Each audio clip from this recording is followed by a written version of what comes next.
watch Christopher Nolan's Tenet, most people see a mind-bending spy thriller, a complex mix of cinema, physics, and psychology. But I see something deeper. I see a temporal pincer on the mind, to use a turn of the phrase. I'm Dr. Gamble, and this is the Gamble Theory.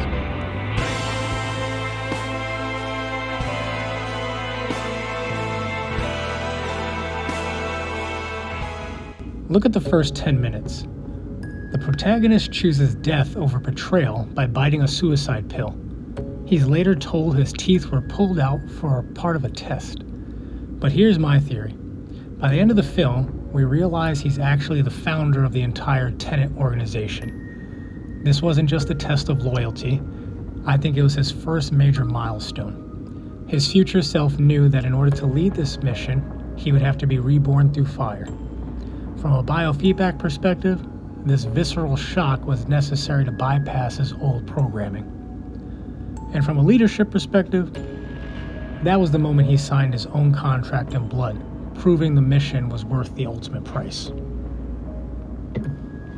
But let's go back even further. Look at the Opera House siege. Did you notice the soldier that's saving the protagonist from getting his cover blown used an inverted bullet? And on his backpack, there was a red ripcord that we would later see at the Battle of Stalsk.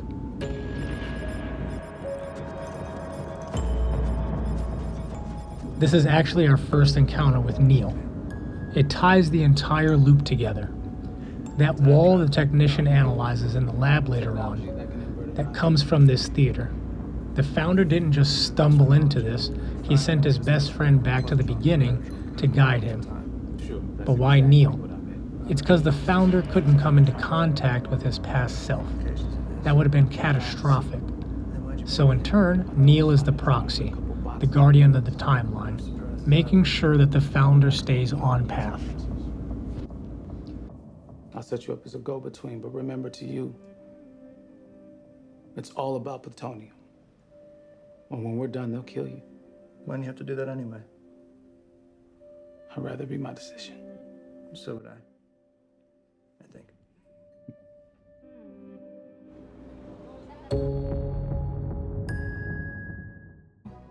It's inverted. Its entropy runs backwards, so to our eyes, its movement is reversed. We think it's a type of inverse radiation triggered by nuclear fission. You didn't make it. We don't know how yet. In the lab, we get the definition of entropy, the dispersion of energy. In this world, reversing entropy means the effect comes before the cause. And Christopher Nolan makes use of the direction of time to play this out. So he's using the storyline to go forward and backwards through time, reversing not only the entropy of the flow of story, but also those involved in the story.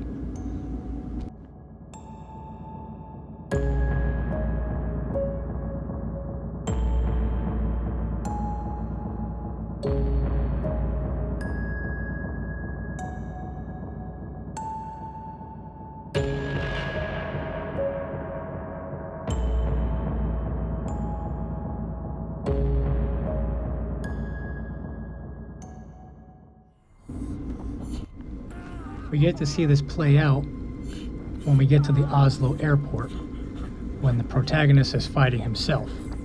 The fight isn't just a blend of cool cinematic choreography. The protagonist is fighting the masked man who's moving backward through time. Look at the gravity, and look at the way the inverted attacker isn't falling, but he's being quote-unquote undropped. It's a masterclass in physical logic that forces your brain to reorient its sensory processing.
like that feeling when you're trying to run in a dream while moving in slow motion. He's a student in a classroom he built for himself, learning the how so he can eventually authorize the what. Instinct. Got it.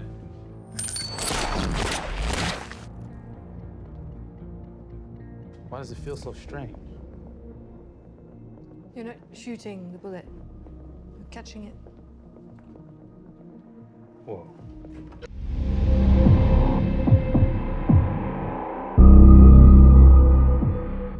When the protagonist arrives at the restaurant, we now get to see a masterclass in social counterintelligence.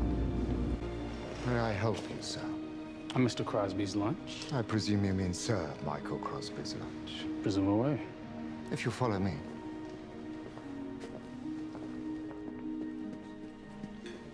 Started without you. Hope you don't mind. I'll catch up. Same for me, please. I'll send the waiter. I'll just pass on the order. When the host tries to gatekeep the space, the protagonist tells him to presume away, because the real chess match is at the table. He tells the host he'll have the same thing as the man he's meeting. The host tries one last petty flex, saying he'll send the waiter over. A subtle way of saying, "This isn't my job, you don't belong here." The protagonist didn't flinch. He puts him right back in his place. This is the founder asserting dominance. He ends the scene by asking for his order in a to-go box, just to watch the host's worldview crumble before his eyes. You British don't have a monopoly on snobbery, you know? Well, not a monopoly, more of a controlling interest. Could you box that up for me? Certainly not. Goodbye, Sir Michael. Again, he's not just reacting to rudeness, he's navigating it with the foresight of a man who already owns the room. Throughout the film, there's this overarching theme of knowledge divided. We see it in the algorithm itself, split into pieces to prevent a total catastrophe. But we see it most clearly in Neil. From the moment they meet, Neil is constantly feeding the protagonist divided information. I'm Neil. I need an audience with Sanjay Singh. That's not possible.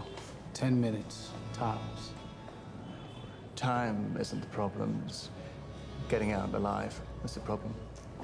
Yes. Vodka tonic and a Diet Coke. What?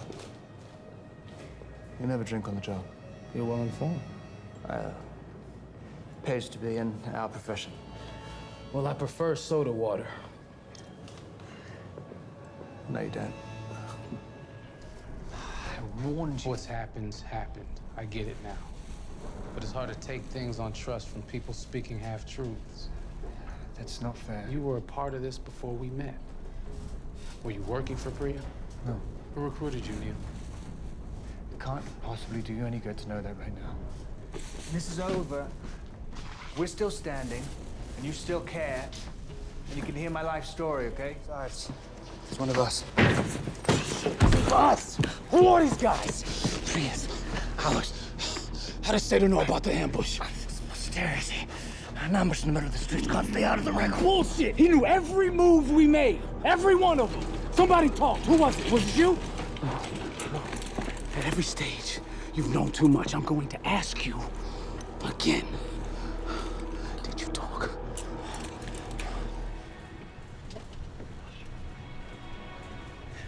You knew it was me coming out of that vault. Why didn't you say? It's a lot of explaining when someone's about to put a bullet in their own brain. But afterwards? Things the same. I knew it'd be okay. What's happened's happened. If I told you and you acted differently, who knows? Policy is to suppress. Whose policy? Ours, my friend. We're the people saving the world from what might have been. He knows the end of the story, but he only gives the protagonist enough to survive the next 10 minutes. Thought you were inverted. For Neil, this is the end. He's on his way to die. But for the protagonist, it's only the midway point. He's going forward with years of friendship to enjoy, while Neil walks backward into his final sacrifice. The knowledge finally comes together, but only at the moment they have to part ways.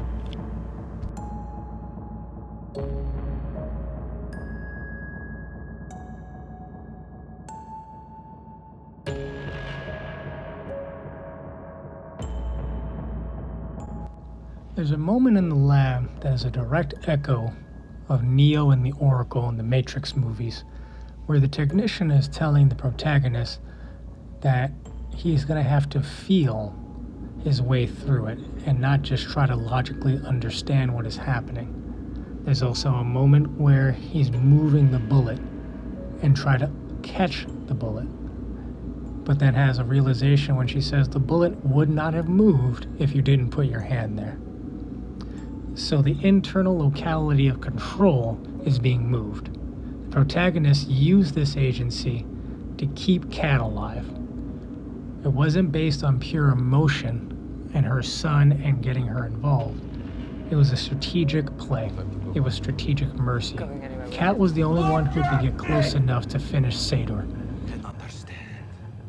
You don't negotiate with a tiger. You admire a tiger until he turns on you. And you feel its true fucking nature! You stay right there. Look in my eyes. What do you see? Despair or anger? I'm not the woman who could find love for you even though you scarred her on the inside. I'm the vengeful bitch you scarred on the outside.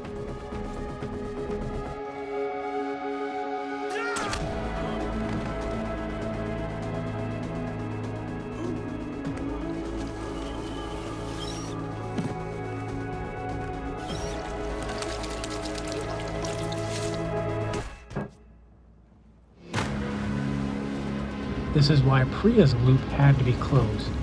Priya was operating on divided knowledge, never realizing she was working for the man standing right behind her the entire time. It's in this way we get to finally understand that Tenet is a palindrome. It's a loop that ends exactly where it begins. By the time the credits roll, we realize the protagonist recruited himself from the future. Even as he begins closing up loose ends, the transition is complete.